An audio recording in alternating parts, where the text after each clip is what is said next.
अफगान अबूरी हुकूमत की दरखास्त पर पाकिस्तान का 48 घंटे के लिए आर्जी जंगबंदी का ऐलान। बाहमी रजामंदी से सीज फायर शाम 6 बजे से नाफिज।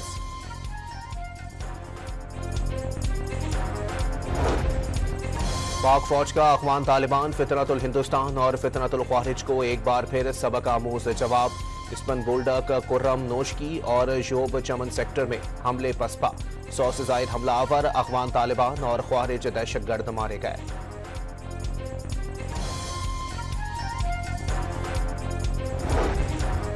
ट्रंप अमन मुआहदे के तहत हमास फौरी तौर पर गैर मुसल्लह हो जाए, तशद्दुद का रास्ता तर्क कर दे। अमरीकी सेंटकॉम कमांडर एडमिरल ब्रॉड कोपर का एक्स पर पैगाम। और वजीर इत्तलात पंजाब अज़मा बुखारी ने बिलावल हाउस लाहौर की सिक्योरिटी वापस लेने की तरदीद कर दी।